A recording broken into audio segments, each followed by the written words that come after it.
The next day, he got up before Candy, grabbed his resignation letter, and poured himself a cup of coffee. He saw Candy's purse on the kitchen table and grabbed the audio recorder, then downloaded the audio recording of yesterday's phone call. He left the apartment without saying goodbye or telling Candy that he loved her. She heard the door close as he left and went to bed.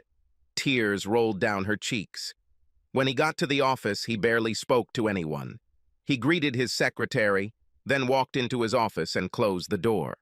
He was gathering his things when Jake walked into his office. "What is this?" Jake asked. Tim reached into his briefcase and pulled out 2 envelopes. "One of them is a signed contract from California," he said. "And the second is my resignation, effective immediately. I believe you owe me a bonus for getting the California bill, and you owe me my final salary along with the rest of my vacation." "Resignation?" Jake asked in shock. "What the hell? Why are you leaving? I need you." "Seriously?" Tim asked. "You really don't know why? Do you think I'm stupid or something?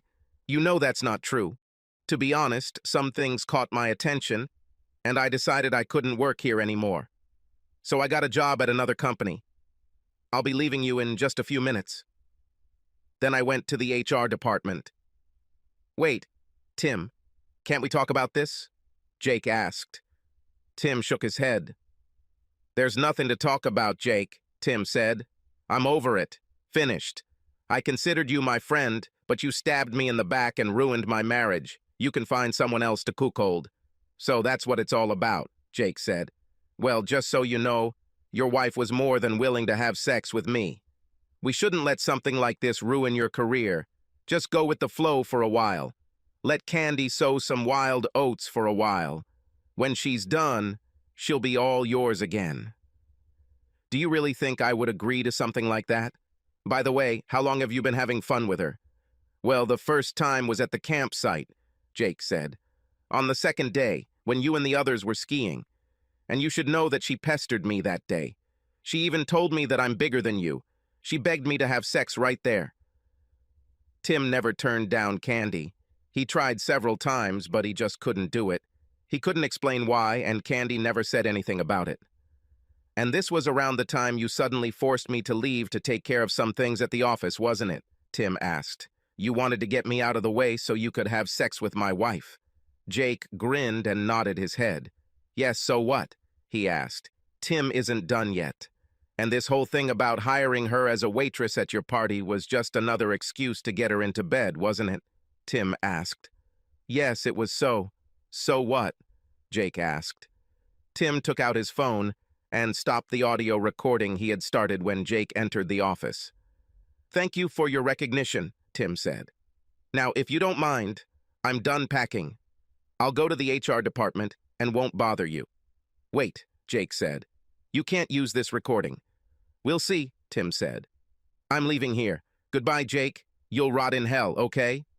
"You forgot something," Jake said, picking up the photo of Candy that Tim kept on his desk. "I haven't forgotten," Tim said. "I do not want it.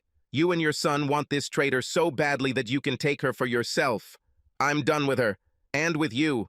Goodbye." With these words, he left the office.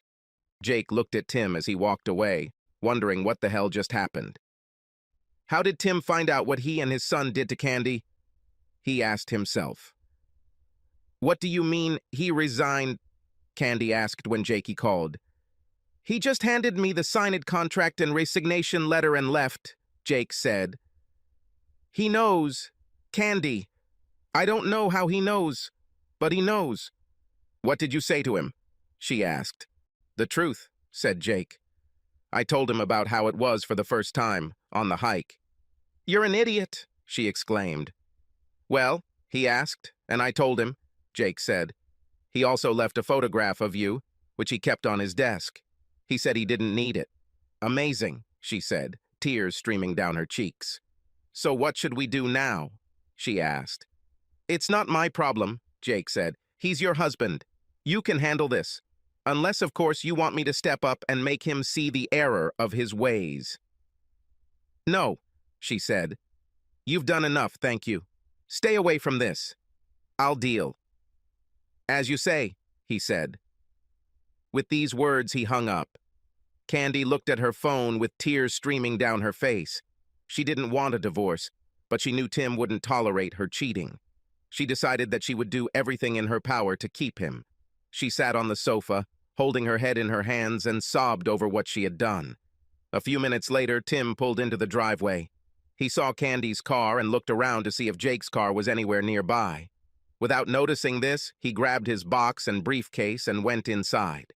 He saw Candy on the couch and, without saying anything, went into his office. He closed and locked the door, then checked for voice recordings. He found the recording and listened to the conversation between Candy and Jake. He forwarded it to his lawyer and then quickly called her. "Hi, Tim," she said. "I just received your last email. Now I am preparing your documents." "Okay," Tim said. "When can they be submitted?" "If you want, I can pull some strings and my bailiff will deliver them later this afternoon," she said. "Will this suit you?" "So it will be, thank you," he said. After hanging up, he walked over to his gun safe, opened it, and pulled out his old .45 caliber semi-automatic pistol. He had no plans to use it, but he didn't want any problems with Jake or Candy. He walked into the kitchen, put his briefcase on the table, and looked at Candy. "We need to talk," he said, placing the gun on the table so that he could quickly reach it if necessary. "Is this really necessary?" she asked, pointing to the gun. "I hope not," he said. "I just want to make sure in case your lover decides to break in here." "My lover?" she asked. "Don't play coy," he said. "I'm not in the mood for your games. Now sit down. We need to discuss something." She sat down scared, not knowing what her husband was going to do.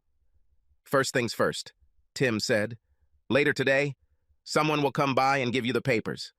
Candy recoiled in shock. "Divorce?" she asked. "Why?" "I don't want a divorce. I love you." "Bullshit," Tim said. "I know everything about you, Jake, his son, and everyone else. You've been having fun with the last few days. So, I filed for divorce on charges of adultery." "Adultery?" she asked. "You don't have any evidence of this," Tim smiled, taking out an envelope. He posted several time-stamped photos, all of which clearly showed her having sex with multiple men, including Jake. "I also have video and audio," Tim said. "Would you like to watch?" She shook her head, realizing that it was a hopeless matter. "Okay," he said. "Considering the circumstances, I was more than fair. No support. You get half of what's in the bank, and we each get to keep our pension. You can take all your things. I've already paid and canceled your credit card. I have a cashier's check for your half of what's left.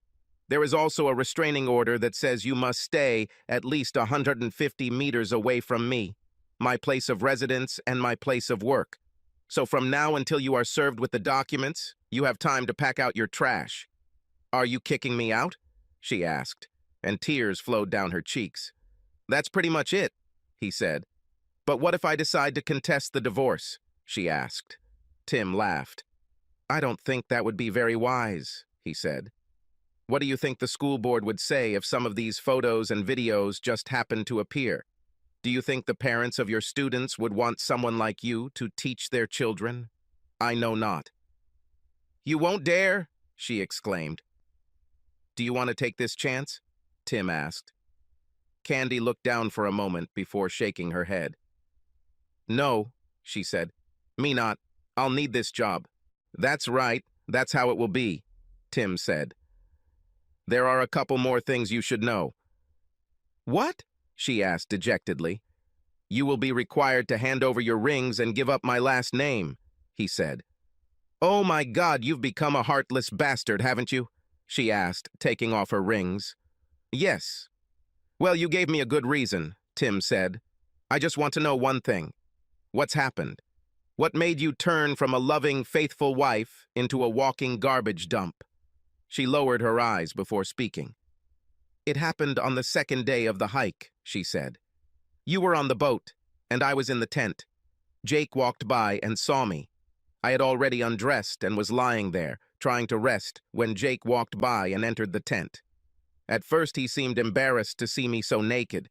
We started talking, and then he pulled his pants down, and that was the end of it. "So some asshole takes off his pants and you immediately jump on him?" said Tim. "And that's all it took for you to become a traitor? How many times did you have sex with him on that trip?" "Twice," she said. "The first time was when you were jet skiing, and the second time was when Jake sent you back to the office." Tim shook his head and pointed at the photographs. "I see that none of your lovers used any protection," he said.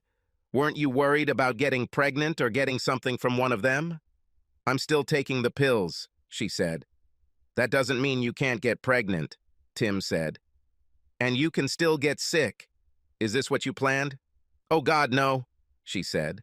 Tim shook his head. "You know, during the entire time that we were together, I was often pestered by women who, compared to you, look like goddesses," he said. "I refused them all. Do you know why? Because I thought I had a loving and faithful wife at home, and I would never do anything to hurt her. But you didn't even think about what you were doing. You didn't care how I felt. I hope it was all worth it for you. Now pack up your junk. I expect you to leave when you are served with the documents." "Tim, please," she began. "Can't we turn to some psychologist? Please, I'll never do this again, I promise. Can't you forgive me this time?" "I will never forgive you for what you did," Tim said, and his expression was harsher than she had ever seen before. "Never. Maybe if you slipped just once, were raped, drugged, or something like that, I might not pay attention to it. But that did not happen. From the moment Jakey pulled his pants down, you were his willing toy, and I will never be able to forgive this level of betrayal." "But don't you love me enough to get through this?" she asked. He shook his head. "No, I can't stand the sight of you right now," he said. "The sooner you disappear from my life, the better. Now go and start getting ready. Everything you leave behind will either be burned, thrown away, or donated to Goodwill." Sobbing, she got up and went to the master bedroom to pack her things. Tim watched as Candy pulled out one full garbage bag after another. She stopped and looked at him. "Can you at least help me carry this to the car?" she asked. "No," said Tim. "It's your trash. You deal with it. And remember, everything you leave behind will either be burned or thrown away. This includes photographs and your wedding dress." "Would you burn my wedding dress?" she asked. "My parents paid thousands for this dress." "Well, then you better take it if you don't want it to burn," Tim said. Sobbing, she carried the bag to her car and returned for another. "Damn it," Tim asked himself. "How much junk does she have?" A couple of hours later, she sat down on a bale, exhausted. "I can't fit anything else in the car," she said. "Can I come back later for the rest? Please." "No," said Tim. "You will not be allowed closer than 150 meters to this place. Ask your parents if they can come pick them up if you want. I will refrain from throwing anything away for a few days." "Thank you, Tim. I appreciate it," she said. "Oh my God, I was just wondering, what am I going to tell my parents?" "Try telling the truth for a change," Tim said. "Tell them you cheated on me with my boss and others, and I'll throw you out." "Seriously?" she asked. "They will disown me if I do this. It's not my problem," Tim said. "But I guarantee you it will be much worse if you try to make me out to be the bad guy or make it look like one. You know how your parents feel about lying." Around this time, there was a knock on the door. "I think this is for you," Tim said. Candy walked slowly to the door and opened it to reveal the deputy sheriff. "Candace Burns?" he asked. She nodded her head. "It's me," she said. "Do you have any identification?" he asked. She took out her driver's license and showed it to him. After examining them, he returned them to her and then handed them the envelope. "You've been served, ma'am," he said. "There is also an injunction that requires you to vacate the premises immediately. You can sign the divorce papers now if you want." She nodded her head and took out the divorce papers. After looking through them, she asked for a pen and signed the papers. "I'll give this back to the lawyer," he said. "You need to leave right now. If you try to return, you will be arrested and sent to prison. You understand? Yes, she said, and tears flowed down her cheeks. She looked back at Tim. I'm so sorry, she said. Yeah, me too, Tim said. Bye. Goodbye, she said quietly, leaving. The deputy looked at Tim and nodded his head before walking away. The next few days were hectic for Tim. Candy never tried to contact him, but Jake called his home phone twice and left threatening messages. Damn it, Tim. I know you're there, he shouted. If you don't drop this lawsuit, I'll come and kick your fucking ass. Tim smiled, copied the voicemail, and forwarded it to Ruby, who in turn notified the local sheriff's department. Candy's parents also called asking if they could come pick up some more of her things. Yes, of course, said Tim. Just make sure she's not with you. She has a restraining order placed on her. Okay, said George, Candy's father, with a sigh.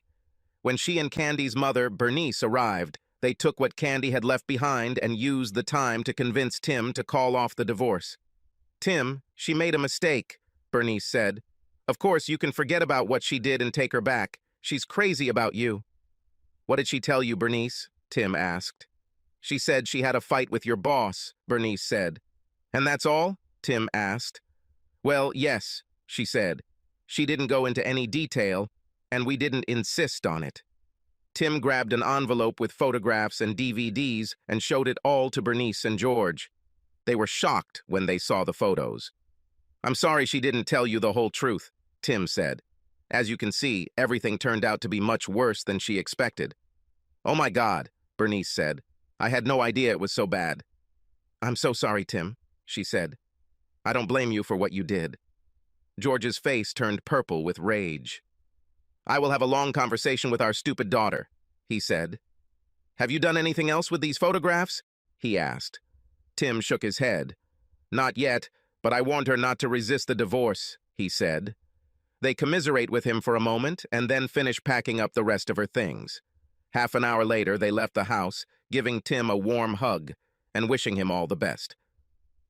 Later that day, as Tim was sitting watching TV, there was another knock on the door. He looked through the peephole and saw Jake, Mike, and two of Tim's former work colleagues. He walked into his office, grabbed the gun from the gun case, and called 911. Holding the gun behind his back, he barely managed to open the door before they rushed inside. We'll kick your fucking ass, Jake growled. Tim pulled out his gun and pointed it at Jake, forcing them to stop. You're not really going to shoot at us, Jake said. You don't have the courage. Do you really want to check this? Tim asked. Just so you know, I already called 911 and the police are on their way here right now. If you're here when they get here, you're going to jail for violating the restraining order. Jake, I think he's serious, said one of the other two men. Jake looked at him for a moment, then turned back to Tim. It was at that moment that they all heard a siren nearby and saw flashing red and blue lights. Yes, Jake, I'm serious, Tim said. They turned to leave, but two very large uniformed police officers stood in the doorway. Tim lowered the gun. Put the gun down, sir, one of the officers said. Tim obeyed, placing the gun on the kitchen table. Sir, these people are violating the restraining order, Tim said. They broke into my house and threatened me. I want them arrested. Do you have a copy of the order? Asked another policeman. Tim nodded his head. I have it, officer, Tim said. He pulled out an envelope that was lying on the kitchen table and handed it to the officer, who carefully studied the order. After a few moments, he returned the order to Tim, then turned to the four men. Turn around and put your hands behind your back, the officer said. The four men glared at Tim as officers handcuffed them and read them their rights. Once they were handcuffed, one of the officers turned to Tim. Do you have a license for this firearm? He asked. Yes, there is, said Tim. Would you like to see this? He pulled out his wallet and showed the officer his driver's license and his NRA firearms training card. The officer nodded his head after studying the cards. Okay, he said. Be careful with this thing. Do you hear me? I hear you, officer, Tim said. Thank you. The next 3 months passed in a blur for Tim. He enjoyed working at Empire, much more than he ever did working for Jake. Weekly counseling with Rose also helped him deal with trust and anger issues. At the same time, he joined a gym and worked out 3 days a week. He also began taking martial arts classes, more for mental discipline than anything else. On top of that, he took a course of diet and exercise that Rose recommended to him. The divorce went through the system with ease, especially since Candy didn't contest it. However, alienation of affection lawsuits were somewhat different. Ruby warned that they might eventually be fired, and 2 of them were fired. However, the case against Jake surprised both Tim and Ruby. After hearing testimony, reviewing the evidence presented by Ruby, and Jake's financial statements, the judge ruled in Tim's favor and ordered Jake to pay $1 million in damages. At the end of the trial, he didn't have kind words for Jake. "Mr. Hudson, your conduct in this matter is beyond praise," the judge said. "You not only took advantage of a man who considered you a friend, you abused your position as his employer to deliberately destroy his marriage and family. I also noticed that you have repeatedly violated the restraining order against you. I therefore find in favor of the plaintiff and order you to pay compensation in the amount of $1 million. "Your Honor, this is highly illegal," Jake's lawyer said, standing up. "Mr. Winthrop, this court finds Mr. Hudson's conduct not only unlawful, but absolutely disgusting. The decision stands," the judge said. "When should this restitution be made?" asked Winthrop. "Immediately," said the judge. "Unless, of course, your client chooses to spend some time in jail for contempt of court." "No, Your Honor. My client will pay as ordered," Winthrop said, sitting back down. "Okay," said the judge, "and God help you if that check gets rejected. Case is closed." He banged his gavel, ending the hearing. Jake wrote out a check and gave it to his lawyer, who gave it to the bailiff. After the judge took note of the check, the bailiff handed it to Ruby, who in turn handed it to Tim. To Tim's surprise, the check did honor the bank, and it paid Ruby her share of the judgment. While working at Empire, Tim was contacted by several of Jake's clients. Word of the lawsuit seemed to spread around the world, and a number of companies were leery of continuing to do business with someone who was intentionally ruining another man's marriage. In their opinion, a person who would deliberately destroy a friend's marriage simply cannot be trusted. The way things were going, Tim believed Jake would go bankrupt within a year. All this time, Tim refused to go on dates, although several very nice women from the company approached him. In his opinion, he will be a married man until he receives his final divorce. Once this happens, he will be free to continue the relationship, but not before. When the divorce finally came, he went to celebrate with friends from work. A couple of months after he finalized the divorce, Candy's mother called him. "Tim, this is Bernice. Do you have a few minutes?" she asked. "Of course, Bernice," he said. "What's happening?" "This is Candy," she said.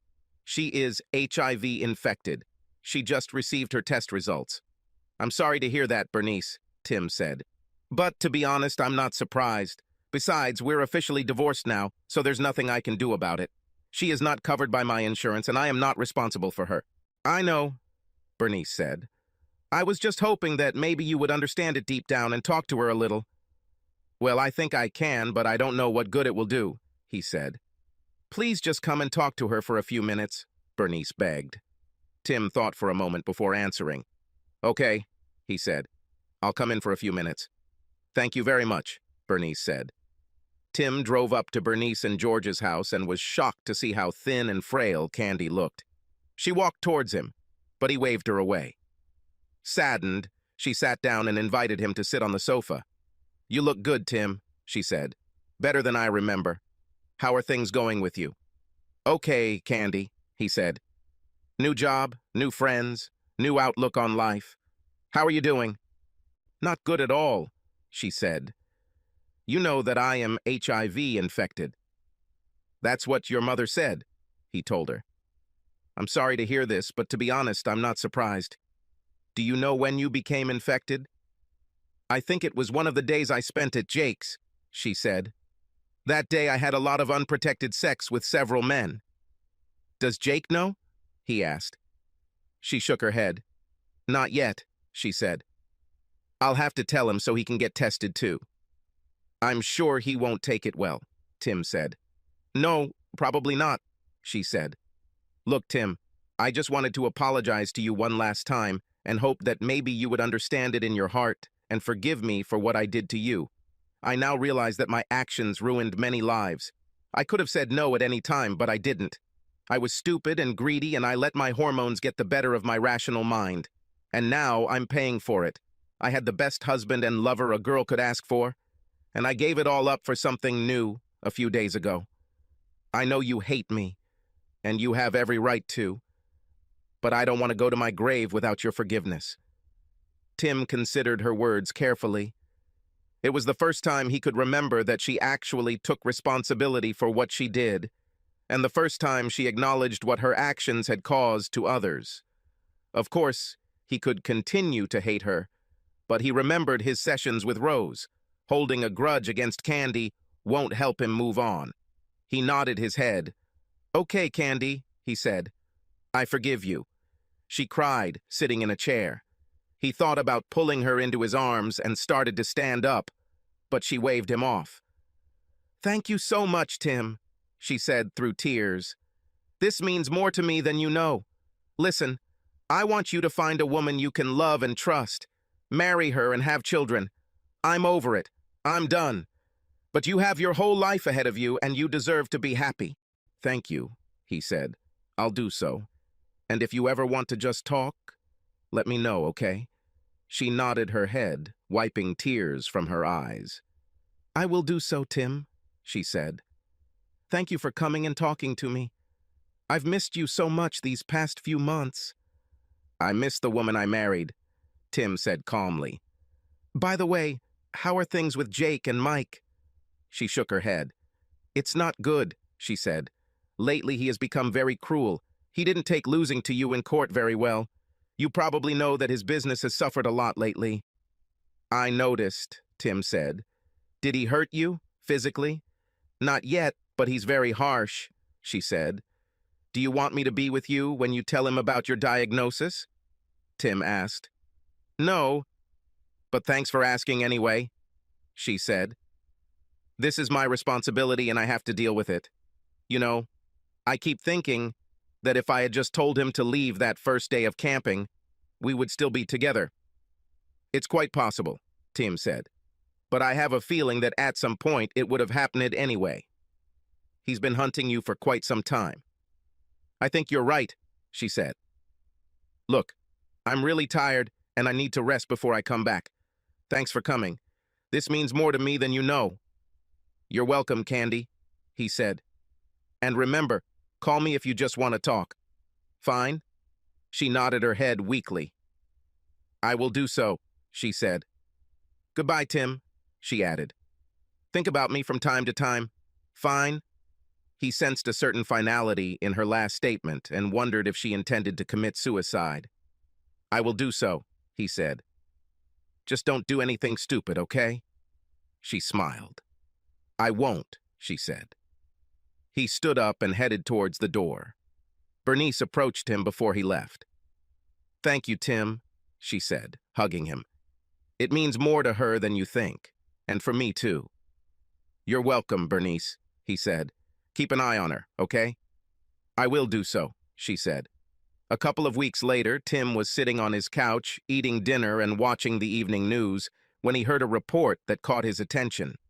The bodies of a local businessman, his son, and a woman believed to be the man's mistress were found earlier today in what police believe was a double murder-suicide, the presenter said. Jacob Hudson, president and founder of Hudson Consulting, along with his son and a woman who has not yet been identified, were found dead. All three were victims of gunshot wounds, authorities said. Police are investigating the incident and more details will be provided as they are released. After recovering from his initial shock, Tim called Bernice. She was sobbing when she answered the phone. Bernice, what's going on? He asked. We just got word that Candy is dead, she said.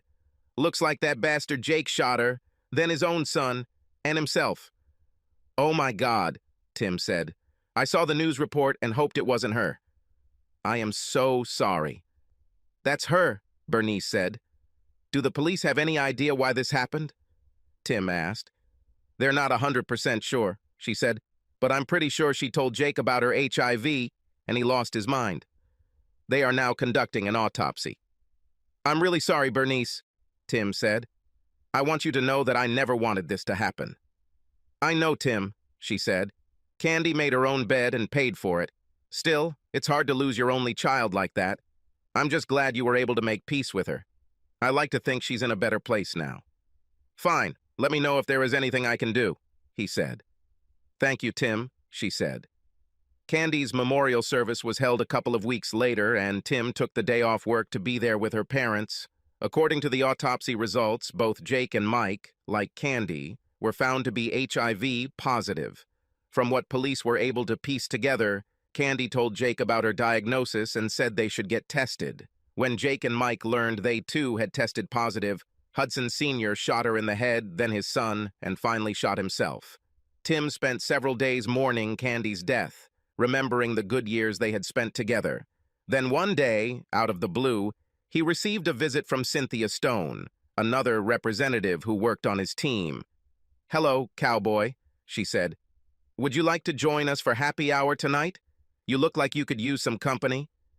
Tim thought about it for just a moment. He almost refused her, but then changed his mind. "What the hell," he said.